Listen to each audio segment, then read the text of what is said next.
কি সমস্যা? মোবাইল আসক্তি। মোবাইল আসক্তি। পড়াশোনা একদমই মনোযোগী না, সারাক্ষণ মোবাইল নিয়ে মেতে আছে। পড়তে গেলেও কার্টুন, খেতে গেলেও কার্টুন। কি ভারী সমস্যা ডক্টর। এই সমস্যা আপনার সন্তানের একা নয়, আপনার মতো অনেক বাবা মা এই সমস্যায় ভুগছে। তাছাড়া মোবাইলের প্রতি আসক্তি শিশুদের সামাজিক দক্ষতা নষ্ট করছে, যার ফলে শিশুদের নানান ধরনের শারীরিক ও মানসিক সমস্যার সৃষ্টি হচ্ছে। খুব ভয়ের মধ্যে আছি ডক্টর। মোবাইল বা ট্যাবের দিকে দীর্ঘ সময় দৃষ্টি দিয়ে বসে থাকার কারণে শিশুদের স্থূলতা বেড়ে যাচ্ছে।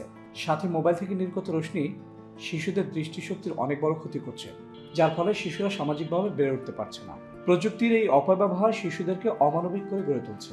এখন কি করতে পারি আমরা? পরিবারের সদস্যরা শিশুদের এই আসক্তি থেকে বের করে আনতে পারেন। শিশুদের হাতে মোবাইলের পরিবর্তে যদি গল্প, কবিতা বা গানের ডিজিটাল কোনো বই বা উপকরণ দিতে পারেন, যার মাধ্যমে শিশুরা পড়তে পারবে, শিখতে পারবে, আনন্দ করতে পারবে এবং গান শুনে নিজেদেরকে একটা পরিচ্ছন্ন জায়গায় রাখতে পারবে, তাহলে কেবল তাদেরকে এই মোবাইল আসক্তি থেকে বের করে আনা সম্ভব। এই ধরনের ডিজিটাল বই আমরা কোথায় পাবো? আমি আপনাকে একটা সাজেস্ট করতে পারি।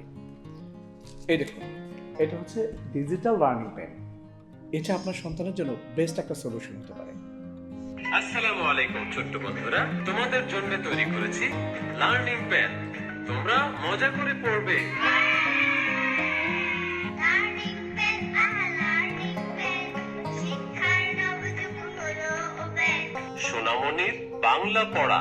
ক ক রস্বইতে ইসলাম।